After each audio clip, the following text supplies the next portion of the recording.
My husband shoved my 7-year-old daughter into the dirt. She fell, scraped her knee, and started crying. He laughed and said, "Well, aren't you clumsy?" His mother nodded. "Don't cry. It's your own fault. I didn't make a scene. I did this." 2 days later, my husband and his parents were calling nonstop in a full-blown panic.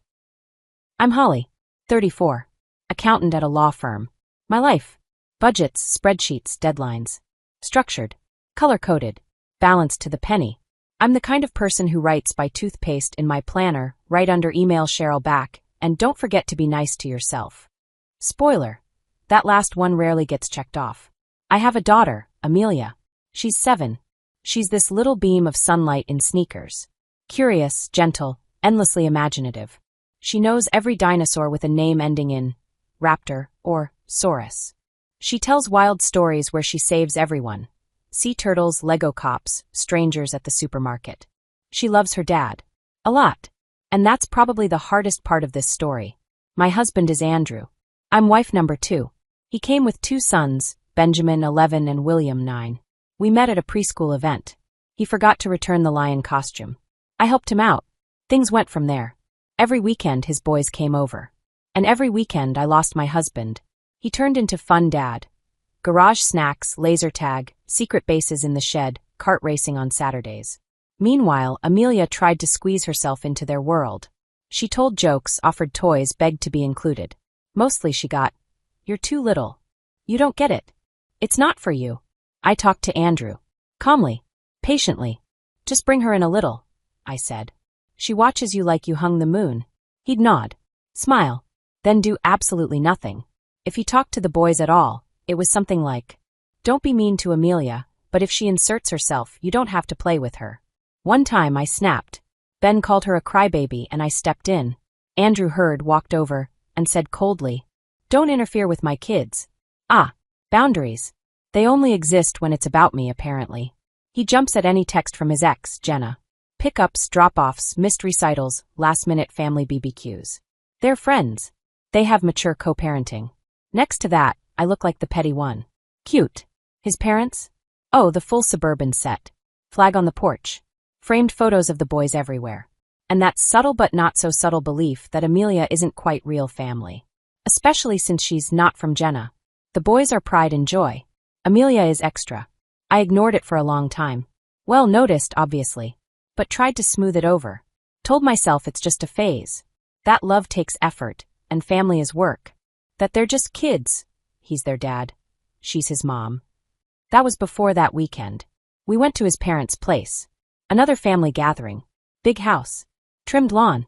Tree swing. Apple pie in the oven. And that quiet tension in the air, when you know you weren't really invited. The boys were running wild. Andrew laughed with them. Amelia sat on the windowsill in her pink hoodie with the kitten on it, her favorite, and watched them pass her like she was behind glass. I told Andrew, "Bring her along too." Just that. No drama. No fight.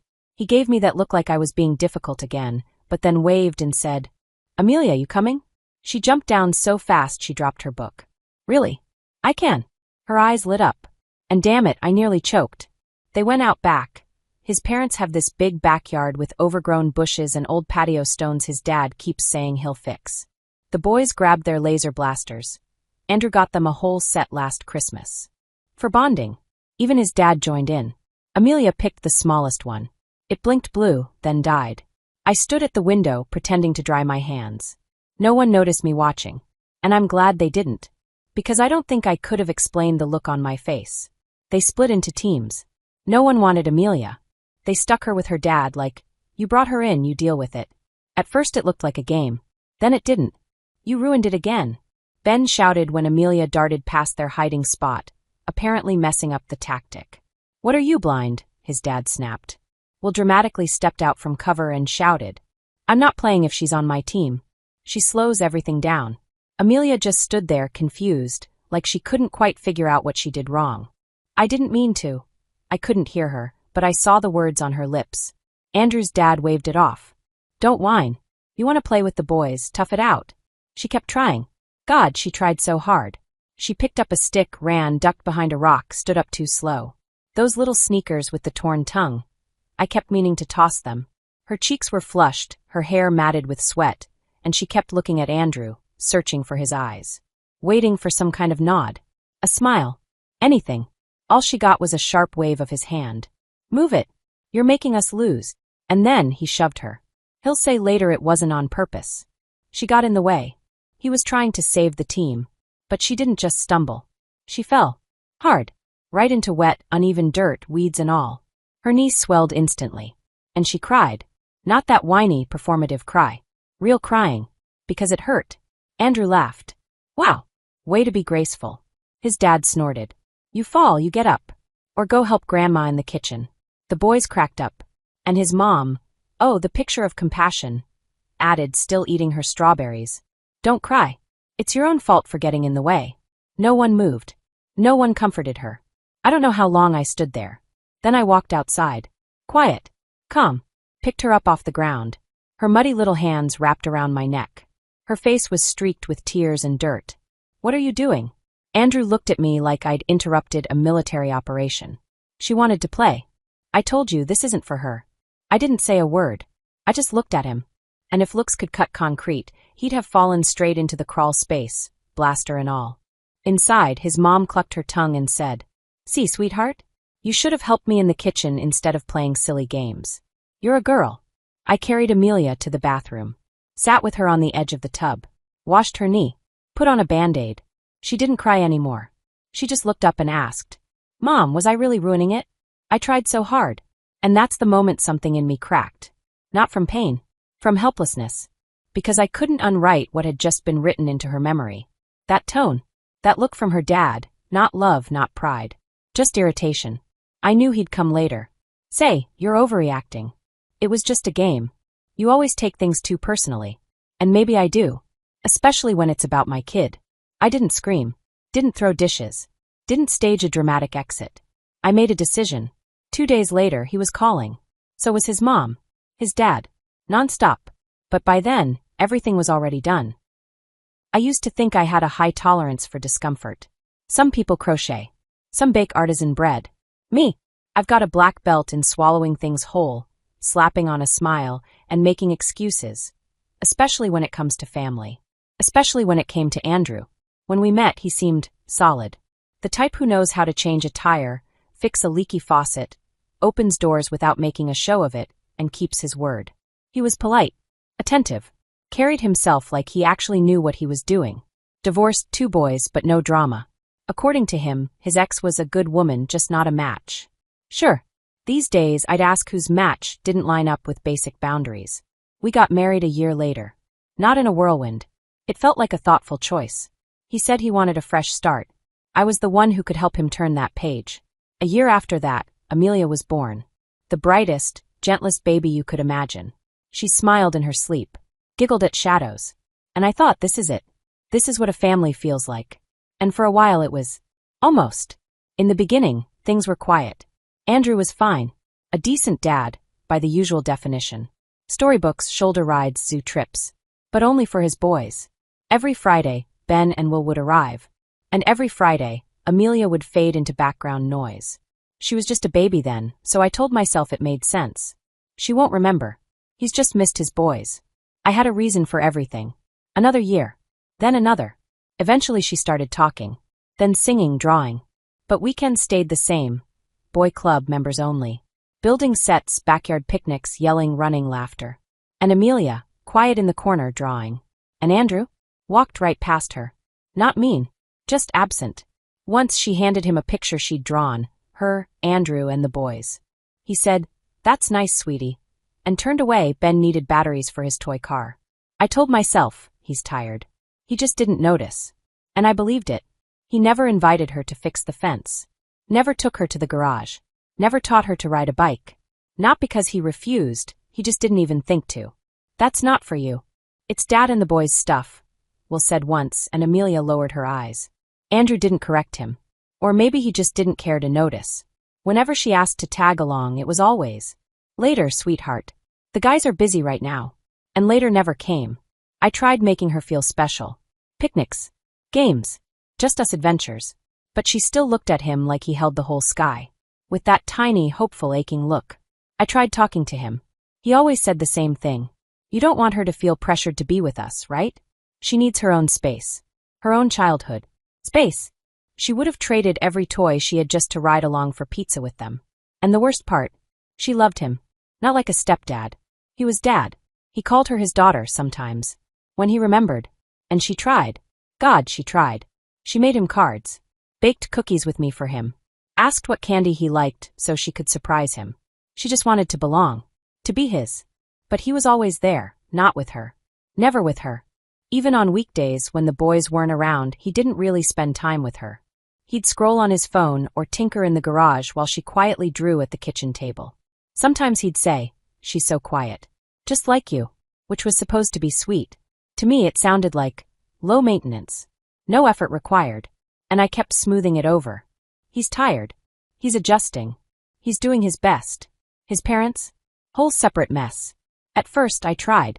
Holiday dishes, cleaned up the kitchen, bought thoughtful gifts for the kids. Played the role. Amelia got from them what I got, polite smiles, a few generic words. Christmas? Ben got a racetrack. Will a tablet. Amelia? Colored pencils and a sketchbook. With love for our little artist. Sure. Then one day Will told Amelia, "You're not really Dad's daughter. He loves us. You're just extra." She ran to me sobbing. And for the first time I snapped. I told Andrew to talk to them. To explain. To hold her. To show up. He did. Sort of. Awkward. Stiff.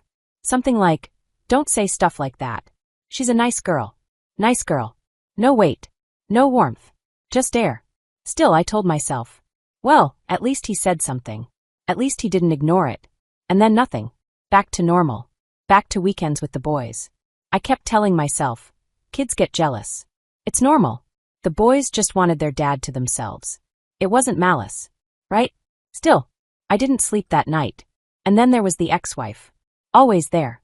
She called like a shift supervisor on duty. The bathroom's clogged. "Can you swing by, Andrew? Ben's got a tournament. Can you drive him? We're picking out paint for Will's room. You don't mind coming along, right?" And he went. Every time. Didn't even ask. One time I said, "Could you at least check if it works for me?" He looked at me, genuinely confused.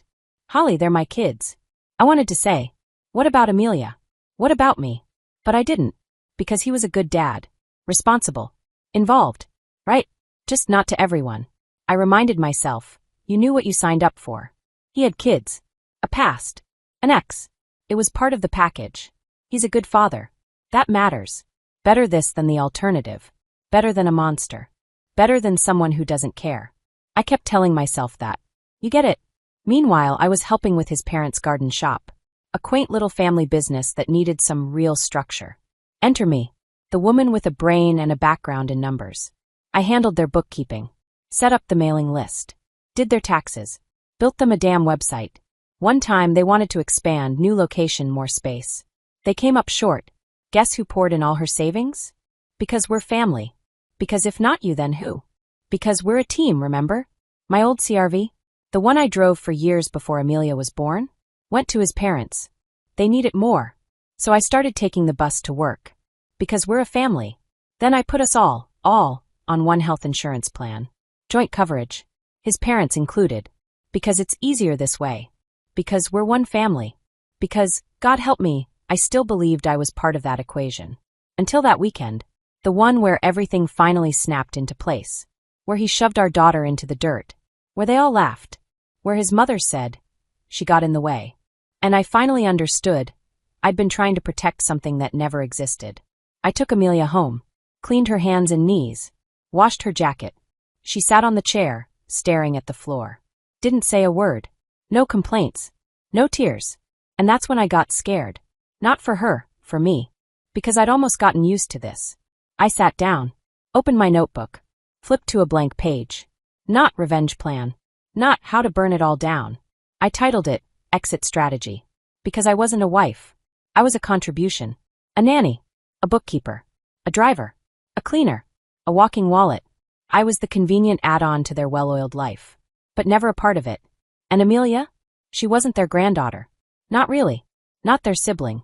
She was just an inconvenient variable in their happy little second chance at family formula. But guess what? I changed the math. Because I took myself out of the equation. I didn't tell him right away I was filing for divorce. Not because I was unsure. I just needed a minute. To breathe. To brush Amelia's hair, stitch her jacket, scrub the dirt stains out of her sleeves, and most importantly, count to 10 so I wouldn't scream. I told him the next morning. In the kitchen. Between coffee and oatmeal. I'm filing for divorce, I said. Calm. Flat. Like reading a weather update. He froze with the spoon halfway to his mouth. Looked at me like I'd just told him a meteor hit the stove. What? You heard me. Divorce. I'm submitting the paperwork today. I took a sip of my coffee. It was cold. He put the spoon down. Stood up like that somehow made it more serious. Holly, come on. This is about yesterday. I apologized. It was an accident. She just slipped. I didn't even realize what happened at first. She didn't slip. You pushed her. I didn't mean to. Honestly. I looked at him. The man I'd shared 8 years with. And suddenly realized he really, truly didn't think anything was wrong. In his head, it was just an incident. A blip. An unfortunate moment. Everything else. Perfect. He was comfortable, so I was supposed to be too. It's not just that, Andrew. That was just the final piece. The last puzzle snap. Now I see the whole picture. He sat back down. Stopped smiling. Holly, you know how hard I've tried. It's not that simple. We're a family. This is. He trailed off. You're just having a bad day. No, Andrew. I've had a bad 8 years. I wasn't yelling. Wasn't crying. Just telling the truth. I told him I felt more like his assistant than his wife. That to him, Amelia was a background character. That his parents used me but never included me. That I was done being convenient. That I had nothing left to give. And no reason to keep trying. He stared at me. Then said, So you're just leaving? I'm finally starting to live. I stood up, walked to the cabinet, and pulled out the folder. Divorce papers. Insurance termination forms. A repayment agreement for my investment. A letter to his parents.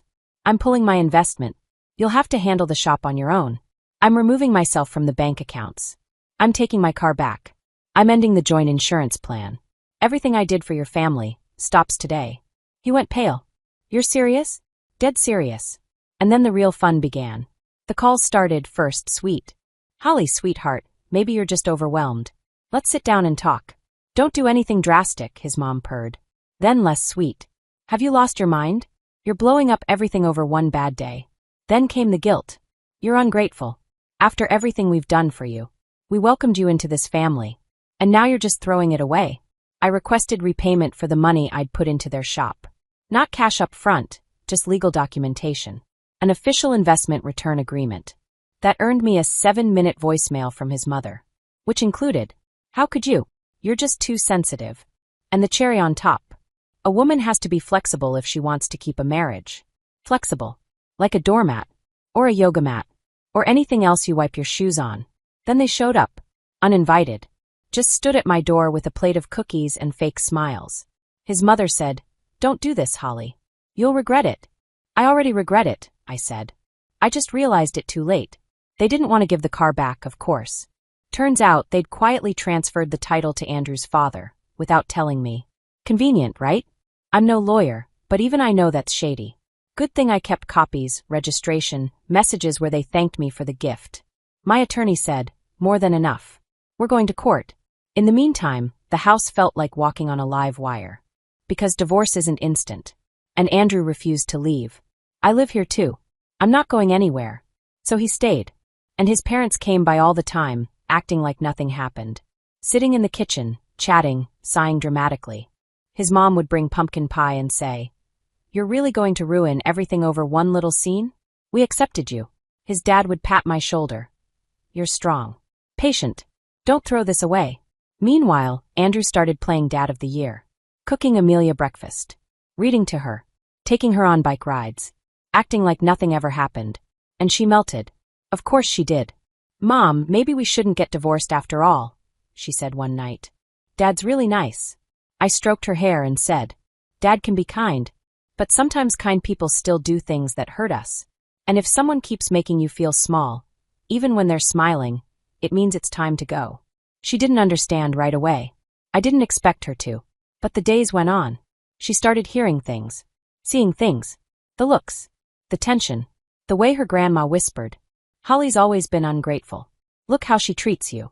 She noticed how her dad forgot about her again. every time his sons showed up. She pieced it all together bit by bit.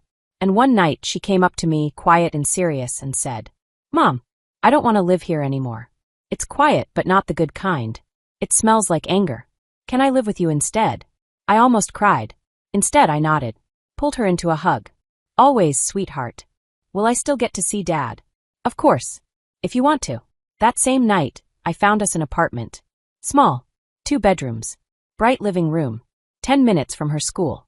And we moved. Because sometimes, you don't wait for closure. You just get up and walk out. About a week after we moved out, the calls started. At first soft. Almost careful. "Hey, Holly. It's me. I just wanted to talk. See how you're doing. Maybe we could meet. I've been thinking a lot. I see things clearer now." Deleted. No playback. Then came the long messages. Kind of funny if they weren't so sad. "You're right. I wasn't perfect. I want to change. Give me another chance for Amelia. For us. Us." As if that still existed. Then the panic started. But not from him. From them. His mother emailed me. Straight out of the manipulative matriarch playbook. "Holly dear. We've talked and agreed. This has all gone too far. The shop's hanging by a thread. We don't have the resources. I know you're upset, but don't punish us. You've always been kind. Please help us." I stared at it for a long time. Then just forwarded it to my lawyer. Next came a voice message from his dad, dripping with compliments about my intelligence, my education, my grace. All the qualities, apparently, that made me qualified to bail out their failing business. He ended with, "You have to understand, this shop, it's part of the family legacy. It's for Amelia too. By pulling out, you're taking her inheritance. You'll regret that." That was their reality. Not me. Not Amelia. Just the business. The money. The benefits. I was valuable until I wasn't. Then Andrew showed up. No warning. Just standing at my door, holding a plastic bag like some sad version of himself. I opened because Amelia was at a sleepover, and I was home alone. And you know what? I wasn't even mad. "Hey," he said. "I won't stay long. I miss you.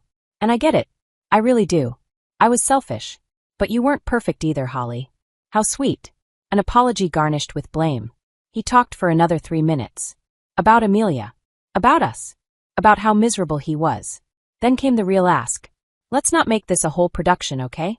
Let's just live apart for a while. Give it time. Don't rush into court." I nodded. Walked up to him. Looked him in the eyes. "Andrew," I said. "You were only ever a father to your sons. So be that. Keep doing what you're good at." Then I closed the door. Quietly. No slam. Just done. I turned on the kettle and went to mop the bathroom floor. Because sometimes cleaning something real keeps you from falling apart. After that, more voicemails. Emails. Some begging. Some threatening. His parents' garden shop, their proud little family legacy, closed 4 months after we left. Debt. Low sales. A few bad choices. The court hearing happened 6 months later. As fast as these things go. I got everything that was mine. The money. Custody of Amelia. My car. And most of all, peace. Andrew tried to drag it out. His lawyer pleaded with the judge. "Let's give the family a chance to heal." Mine handed over the receipts. Texts. Documents. 2 audio files. That was all it took. In one voice memo his mother said, "You owe us, Holly. We treated you like a daughter, and you stabbed us in the back.